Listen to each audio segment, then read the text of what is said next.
seja bem-vindo a mais um podcast Te Encontro na Cozinha. Semanalmente eu recebo diversos convidados por aqui para trocar ideias sobre a sua área de atuação e trazer diversas dicas sobre saúde e bem-estar. Eu sou Amanda Schiller, nutricionista, e hoje eu recebo aqui a doutora Thaís Sesca. Seja muito bem-vinda ao nosso podcast. Obrigada. Prazer estar aqui. Fico bem feliz com o teu aceite, porque vamos trocar várias ideias de questões muito comuns, né? Principalmente as respiratórias, que nas épocas de inverno costumam dar as caras por aqui. Eu vou apresentar a Thaís para vocês. Ela é formada em Medicina em 2013 na Universidade do Oeste de Santa Catarina. Trabalhou como médica clínica geral em Concórdia, em posto de saúde e no presídio regional. Realizou residência médica em otorrinolaringologia no Hospital Angelita Caron, na região metropolitana de Curitiba. É pós-graduada em rinoplastia estruturada e fellow em plástica facial na Santa Casa de Curitiba. No momento, ela atende no seu consultório médico particular aqui em Videira.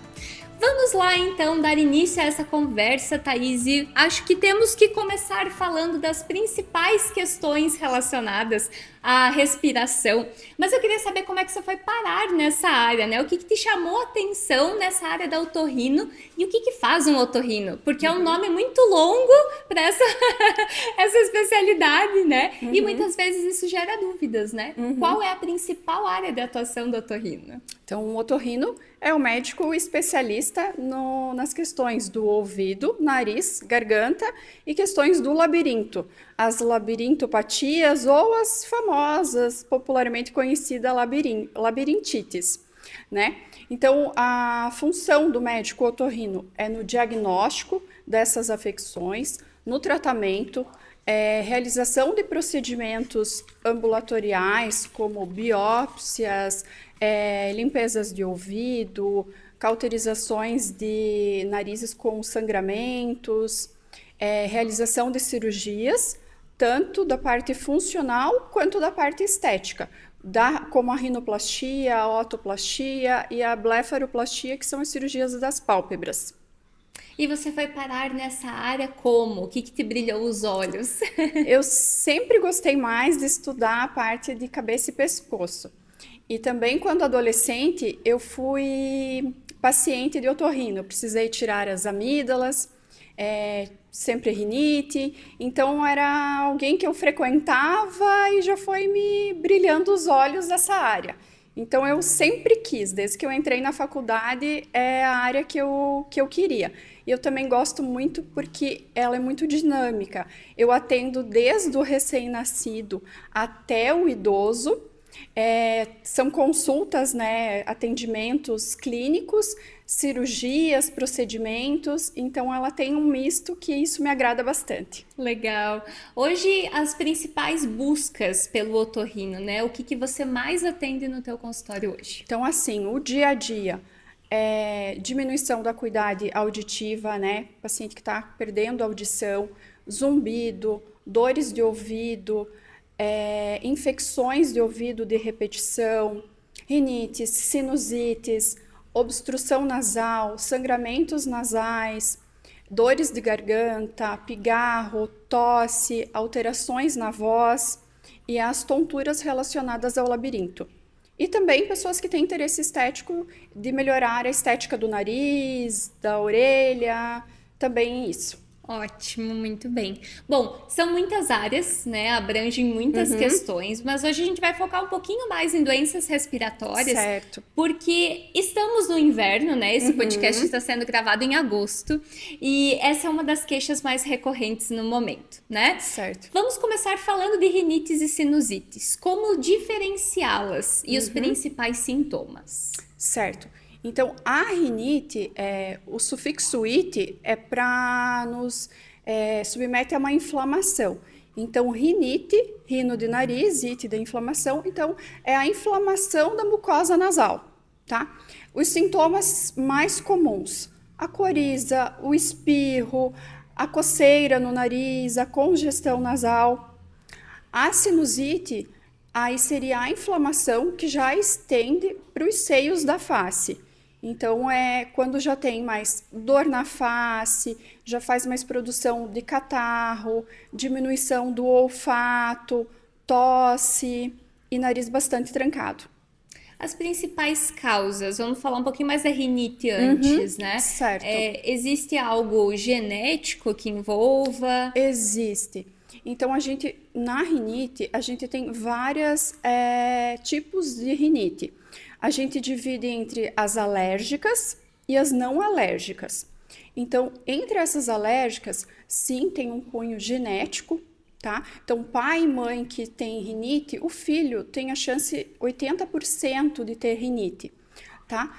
A rinite, a causa alérgica mais prevalente no Brasil são dos ácaros, tá? Então, ácaro, poeira, também o pólen, mofo, pelo de gato, cachorro. Na verdade, é o epitélio, não é nem o pelo, é o epitélio do gato, do cachorro. Essas são as principais causas da rinite alérgica. Das rinites não alérgicas, aí a gente entra numa gama assim de subtipos, de outros tipos, né? Então, entre as não alérgicas, uma muito frequente é a vasomotora, que é essa rinite quando tem temperaturas com variações bruscas de temperatura e que a pessoa já começa a sentir, ou começa a espirrar, começa a trancar o nariz, começa o nariz a escorrer. Então, é por variações de temperatura, ou por cheiros fortes, ou por fumaça de cigarro, ou outros tipos de fumaça.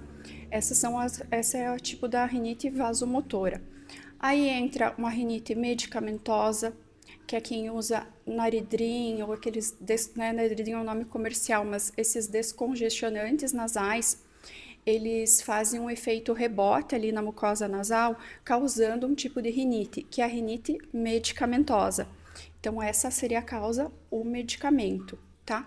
As rinites virais são causadas por alguns vírus, é muito parecido com o resfriado, os sintomas daí são um pouquinho mais passageiros.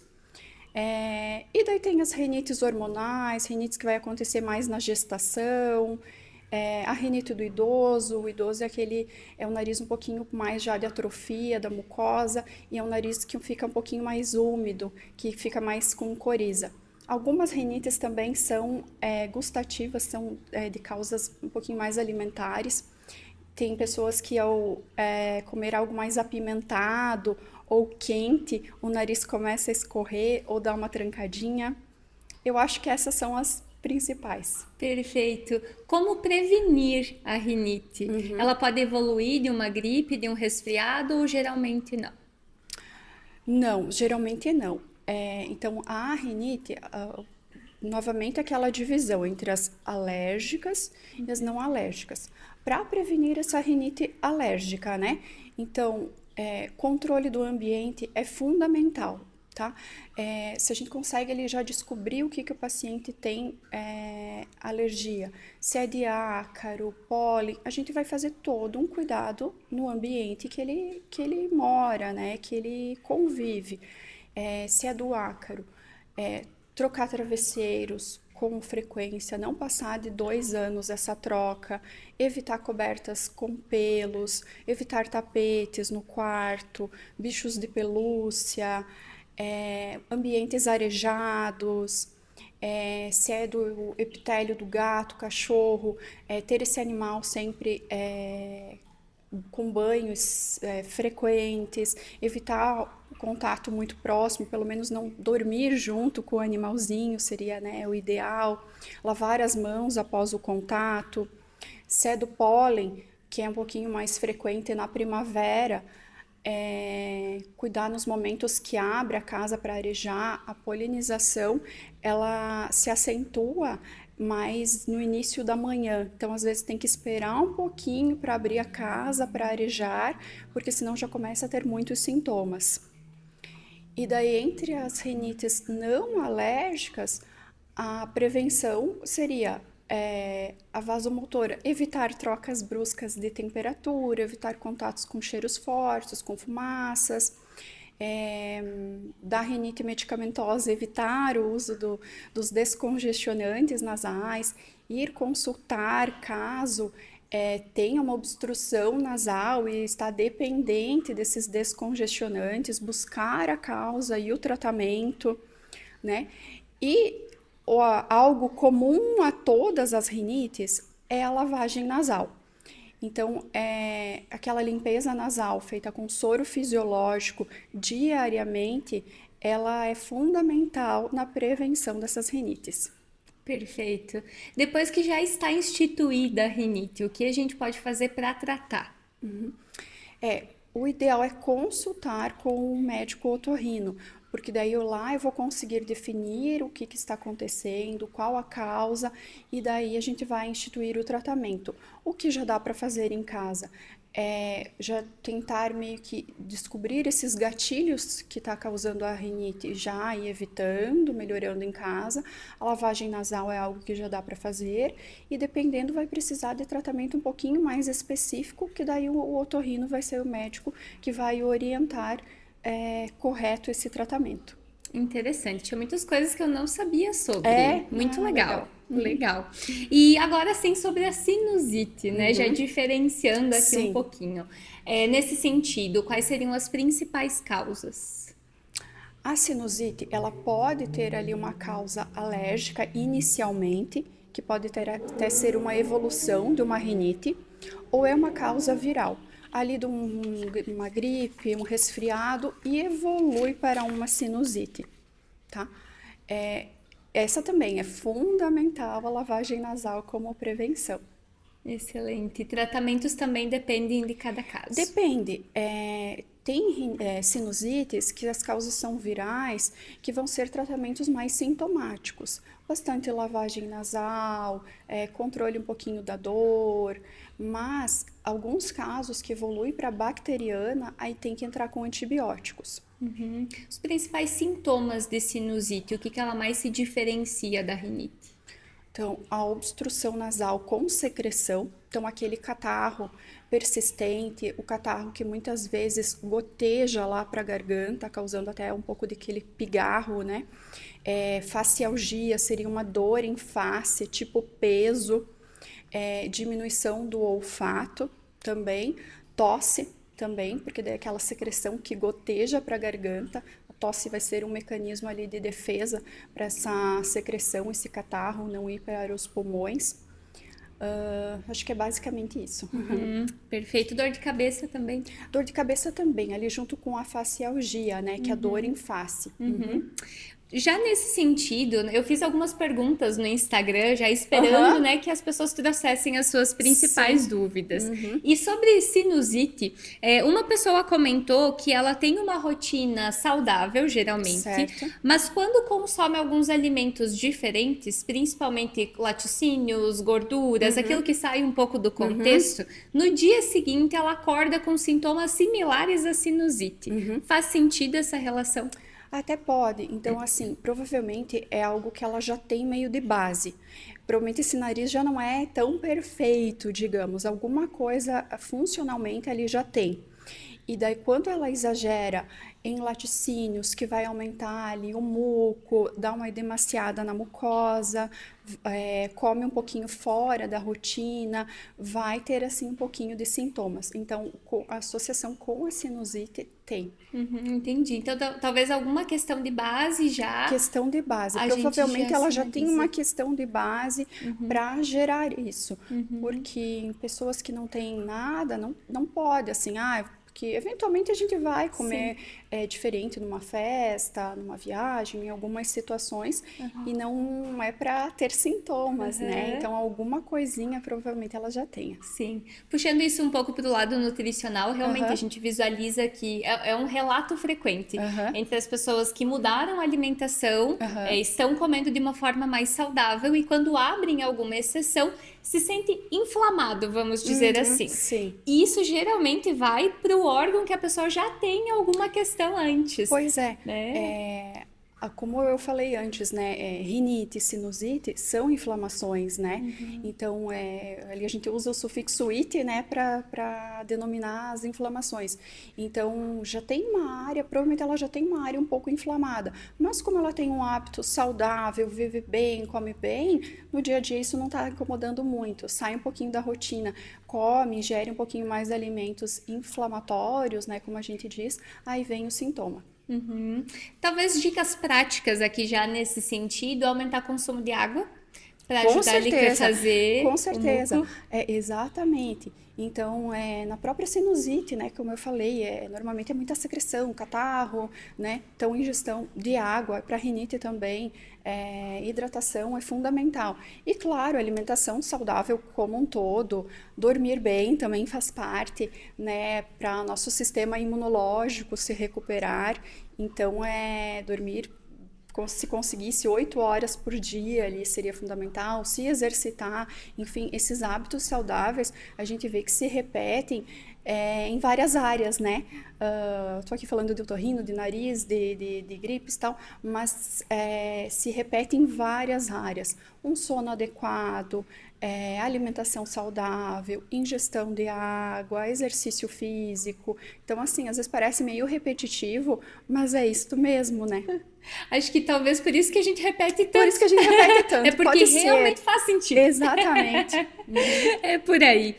Já fazendo uma correlação entre as nossas duas áreas, nesse ponto de vista alimentar, eu vejo muito pacientes com intolerâncias, alergias, que acabam tendo sintomas respiratórios, Certo. né? A Uhum. alergia à proteína do leite, a própria intolerância à Uhum. lactose, eventualmente até a questão do trigo também, Uhum. de afetar um pouquinho nessa região. Tem mais algum tipo de alimento que, da parte de otorrino, costuma recomendar para o paciente observar possíveis relações respiratórias? Algumas intolerâncias à histamina seriam, acho que alguma outra situação que causa um tipo assim de rinite, de uma coceira, né, prurido, que é com determinados alimentos. Tem pacientes que também vão me relatar, às vezes, uma bebida alcoólica, um vinho, uma cerveja gelada. Então, tem sim alguns alimentos que têm alguma relação ali e que causam sim sintomas nasais. Isso que você comentou ali da intolerância à lactose, principalmente a proteína do leite, muitas vezes as mães, né, isso a gente vê muito, né, já ali na infância, não se atentam muito, às vezes, a sintomas respiratórios. Começa mais assim, pensar quando se tem problemas gastrointestinais, então às vezes demora um pouquinho o diagnóstico. Muitos pacientes começam a fazer infecções até de ouvido, de repetição. A infecção do ouvido, muitas vezes, ela é uma extensão do nariz que está ruim, né? Então, o nariz que já não está respirando bem, é um nariz mais secretivo, fica aquele muco constante. Isso tende a ir lá para trás do canal do ouvido e gerar as infecções de ouvido. E muitas vezes é por conta de uma intolerância, principalmente a alergia à proteína do leite. E daí a gente acaba descobrindo assim de uma forma, digamos que seria um pouco mais atípica, mas para os pais, né? Mas que faz sim sentido. É interessante, a gente tem que estar atento a muitos detalhes da rotina, Isso né? aí. Muito legal. Bom, já que falamos de mães, vamos entrar numa polêmica. Eu passei Aham. uma infância inteira ouvindo da minha mãe que não era para eu pisar no piso gelado, que não era para entrar em contato com o vento gelado, porque isso ia dar uma gripe, ia dar um resfriado. Sim, sim. Até que ponto isso é verdade, né? Você falou agora muito bem da questão da rinite, né? Nessa troca de temperatura. Exatamente. Então, isso pode sim fazer sentido. Então, exatamente. Então, assim, elas têm um fundinho de verdade, assim, elas têm razão em recomendar isso, né? Cuidar com esses choques térmicos, se agasalhar, não pisar no piso gelado, né? O que que acontece? O frio, não que ele seja o causador, né? Para gerar a gripe ou resfriado, o causador é o vírus. Então, precisa que tenha esse vírus. Mas eu diria que o frio, ele seria como um facilitador, tá? Esse paciente pode ter uma rinite vasomotora, como eu expliquei, que ele reage a trocas de temperaturas, ele começa a ficar congesto, espirrar quando tem essas trocas de temperatura. Outra coisa, quando é muito frio, nossa mucosa resseca. No frio, a gente tende a ficar em ambientes mais fechados. E o sistema imunológico também, quando é muito frio, tende a funcionar, digamos, um pouquinho mais devagar, um pouquinho mais lento. Então, digamos que sim, o frio seria um facilitador para pegar esses resfriados e gripes. Entendi. Então, elas estavam certas mais Tem. uma vez? Aham. Pode ter um fundo de Um verdade nessa fundinho de questão. verdade tem, sim. Uhum. E vamos Interessante. seguir as recomendações das mães, das avós, que Muito ajuda. bem. Hoje em dia a gente tem tido vários tipos também de gripes e resfriados diferentes, Sim, né? exato. O que antigamente a gente resumia tudo como gripe, agora a gente diferencia um pouquinho mais em qual é o agente causador, Sim. principalmente, né? Cuidados práticos hoje, Thaís, para gripes e resfriados, né? É muito recorrente, a gente escuta às vezes, principalmente durante essa época de inverno, né? Pegou o resfriado, daqui a pouco é uma gripe, daqui a pouco de novo e de novo, enfim. Prevenção e cuidados no dia a dia para que isso não agrave, para que não leve a outros problemas. Sim, então assim, a gripe, ela tem a vacina, que é a melhor prevenção, tá? O resfriado, já ele não existe vacina, então ali a gente falando do agente causador. O resfriado, o agente causador é o rinovírus, adenovírus, já a gripe é a influenza. Tá? Então, para a gripe, existem vacinas, tá? Quem puder vacinar é uma forma excelente. A gripe pode trazer complicações. Já o resfriado, ele é algo mais autolimitado, ele tende a passar, muitas vezes só com tratamentos mais sintomáticos ali, ele resolve.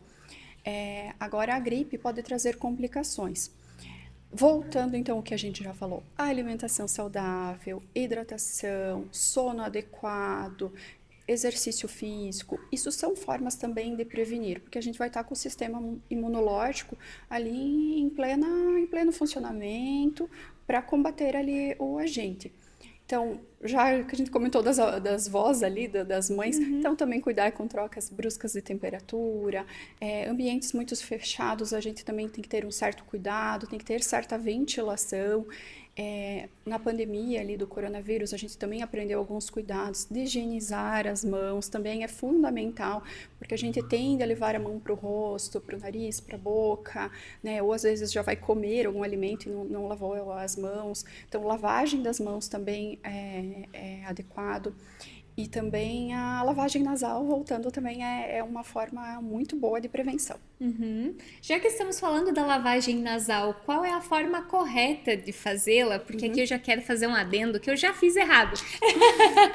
A primeira vez que eu fui fazer, eu tive ali uma infecção do ouvido, né? Porque eu girei um pouquinho a cabeça pro lado, que não era pra fazer isso. Agora eu faço ela e tô adorando, porque realmente ajuda muito. Ótimo, excelente. Então, assim, a técnica correta é fundamental justamente para não acontecer isso. Muitas mães, muitos casos têm deixado de fazer por conta de dar infecções no ouvido, né? E, enfim, mas, gente, funciona, é efetivo e ajuda a prevenir. Então, a forma correta. Quando a gente fala em lavagem nasal, a gente fala de lavagem de alto volume, tá? Existem, só para diferenciar, existem ali os sprays à base de soro fisiológico, mas esse fica só para uma limpeza. A lavagem nasal, quando a gente fala lavagem, a gente diz algo de alto volume. Então, seriam as seringas ou os dispositivos que são aquelas garrafinhas, tá? Então, vou comentar ali da garrafinha, que eu acho que é o melhor dispositivo, tá? Então, assim, é soro que a gente deve colocar dentro do dispositivo, ou a gente pode fazer até um soro caseiro, ou tem sachês nas farmácias que eles vão formar o soro, tá?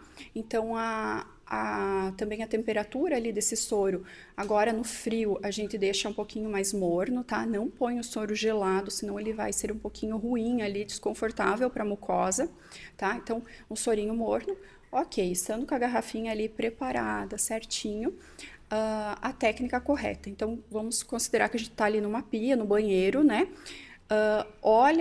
Põe os olhos, o rosto mais ou menos em direção ao ralo da pia. Não precisa inclinar a cabeça para os lados, tá? Então, só faz de frente e pega essa garrafinha e põe em uma das narinas e aperta delicadamente. Uma dica que é muito válida é abrir um pouquinho a boca e pode pôr a boca um pouquinho assim no céu da boca. Ou até para as crianças, eu recomendo falar enquanto está fazendo, porque daí o palato, o nosso céu da boca, se eleva um pouquinho e também é como se fechasse um pouquinho lá atrás, fazendo uma proteção, tá? Mas se não, ou de boca aberta, com a língua um pouquinho para cima e aperta delicadamente. Outra dica bem importante, quando está muito trancado, muito congestionado, secreção, não fica forçando a lavagem para ela que passe para o outro lado. Você vai fazendo, se ela voltar pela mesma narina, ok, ainda está sendo bom, benéfico, pode continuar fazendo. Só não precisa ficar forçando, por força, pressão, para que vá essa secreção, porque às vezes ela está ali um pouquinho mais impactada e essa força, essa pressão que você pode pôr, pode ir para o seu ouvido. Olhar para o ralo e colocar a língua no céu da boca, para mim foi assim. Foi o que deu. Sabe quando parece que você alcançou outro nível, assim, Ótimo. que agora deu certo. Agora deu certo. Essas diquinhas, às legal. vezes, é umas coisinhas, alguns detalhes, mas que daí fazem a diferença. Quando não tem muita secreção, ou quando tá uma secreção um pouquinho menos espessa, eu digo, é só apertar, ela vai fazer o serviço, assim, de ir pro outro lado, fica tranquilo, né, não precisa, às vezes, se afobar, né, porque às vezes gera ali um negócio, ai meu Deus, vou me afogar, o que tá acontecendo, né, mas assim, só aperta suavemente que dá certo. A hidratação via oral, né, que a gente comentou ali de tomar água, então é bem importante, porque assim, vai fluidificar, já vai ajudar a dar uma fluidificada nesse muco, nesse catarro espesso ali. Então, assim, gestão de água junto também ajuda também. Para quem pode, a gente indica até os chazinhos também. Chás, exato, né? O gengibre, geralmente, que é anti-inflamatório. Isso, também. A temperatura, o morninho ali também já vai auxiliar. Bem interessante, bem colocado. E sobre nebulização, Thaís, é indicado para todo mundo? Não? Porque a gente sabe que muitas pessoas têm até o aparelhinho em casa já, Sim, né? Ele vai ajudar, ele vai umidificar também a via aérea, né? Em casa a gente recomenda sempre só com soro fisiológico, não colocar medicações, a medicação é só quando realmente prescrita, né? Mas sim, ela vai dar uma auxiliada em umidificar as vias aéreas. É um a mais ali que ajuda. Ótimo, muito bem. Mudando um pouquinho de tema agora, já que a gente falou de questões mais respiratórias, em gripes e rinites e sinusites, mas falando um pouco da apneia do sono, que acredito que também é uma condição que envolve muitas áreas, né? A gente vai falar de sono, vai falar de nutrição, vai falar da parte de otorrino. Cardio, né? Eu recebo muitos pacientes encaminhados do cardiologista, né? Então, assim, a apneia do sono, explicando um pouquinho. Então, a apneia, a gente vai contar a apneia quando a pessoa para de respirar mais de 10 segundos, tá? Então, quando dá mais de 10 segundos sem respirar, é contada uma apneia, tá? Então, como você comentou ali da alimentação, é porque o principal fator de risco para a apneia é o sobrepeso e a obesidade. Então, a pessoa que está acima do peso, né, em obesidade, vai ter mais risco de ter essa apneia do sono. Normalmente, é pessoas que já roncam, né? Então, é o ronco seguido da apneia. E isso é fator de risco para o coração, para a parte até neurológica. Então, envolve realmente muitas áreas, porque o sono, a gente já falou anteriormente também, né? Ele é muito importante para a nossa regulação hormonal, para o nosso sistema imunológico, para a mente, cognição. Então, é mais ou menos isso. Com certeza, aumenta muito o estresse no dia seguinte. Muito, a pessoa né? não repara bem, né? Exatamente. Já acorda cansado, muitas vezes irritado, o rendimento já não é tão bom, né? Imagine viver isso diariamente, você dormindo assim, né? Eu já vejo por mim 1, 2 noites de sono mal dormidas, cai o rendimento, nem se falou, estressado, irritado. Imagine isso ser uma congestão diária, cronicamente isso, né? Então, isso daí já vai começar a afetar coração, às vezes hipertensão mal controlada, de difícil controle, às vezes pode ser por conta de uma apneia do sono. E uma coisa puxa a outra, porque não dormir bem também vai aumentar a vontade de carboidrato e doces no dia seguinte. Então, geralmente é uma condição que já tem um sobrepeso e obesidade prévio e Exata. que E não às dormir vezes bem... vira um ciclo vicioso, Exatamente. né? Que nem eu falei, a regulação hormonal. A gente tem o hormônio, a grelina e a leptina são hormônios de fome e saciedade. Então, não dormindo bem, esses hormônios vão desregular, o que daí aumenta a vontade ali de comer, de carboidrato, como você comentou, e então vira esse ciclo vicioso, né? Então, precisa buscar esse auxílio, Com né? certeza. E de forma multifatorial. Multifatorial, entra um nutricionista no ajuste da dieta, de ajudar a perder peso, o otorrino. Muitas vezes a gente vai ter que intervir às vezes é um aparelho para dormir, pode ser cirurgia, mas muitos casos que eu coloco ali cirurgia, eu posso tirar ali o fator obstrutivo da via aérea, se o paciente tem, mas junto ela tem que perder peso para ter o resultado adequado. Então, não tem como fugir do básico. Não tem. Né? Como falávamos antes, sono, alimentação, exercício físico, saúde mental, tá tudo interligado. E tudo. Com certeza, legal. Bom, Thaís, eu teria muitas bilhões de perguntas aqui para te fazer, mas nós já estamos nos encaminhando para o final desse episódio. Mas eu sempre termino os episódios com uma pergunta que foge um pouquinho do nosso tema central. Sim. Mas já que nós estamos na cozinha, que é o coração da casa, eu quero saber de receitas favoritas. O que você gosta ou de cozinhar, ou de comer, ou que é afetivo para você. Então, nesse ambiente de cozinha, o que te remete? Entendi. Bem, acho que teria N coisas, né? Afetivo é a comida da mãe, né? Remete... eu lembro, assim, de uma comida que quando eu vou para casa da minha mãe, eu peço para ela fazer. Uma coisa que aqui, no dia a dia, eu quase não como. Mas quando eu vou lá, eu peço para ela fazer a polenta dela. E é diferente de todas as outras que eu já comi. A cremosidade, o molho, é só ela sabe fazer. Então, essa é uma comida afetiva que só lá é daquele jeitinho especial, né? O que eu gosto de cozinhar? Eu acho que risoto eu sei fazer mais ou menos bem. Eu faço um pouco de tudo. Eu tento fazer minha linha mais fit para o dia a dia. Eu faço minhas marmitas para a semana, né? Mas eu cozinho um pouco de tudo, mas quando é para fazer uma coisa um pouquinho mais especial, eu acho que risoto, e eu gosto muito de salmão também, de preparar um salmão. Eu acho que seria mais ou menos isso. Já queremos a sua receita de risoto. Ai, meu Deus. Porque nós vamos montar um e-book no final desse podcast com as receitas dos entrevistados, mas queria te dizer que você é a terceira entrevistada que fala de polenta. É mesmo? Eu acho que polenta realmente é a comida afetiva. Só que essa é a da minha mãe. Claro, daí essa, assim, ó, é a receita dela e não sei qual é o segredo para ficar aquela cremosidade, ela fica assim mais fininha, não fica aquela coisa grossa, mas eu posso pedir para ela também nos passar talvez algumas dicas ali do que ela faz. Perfeito.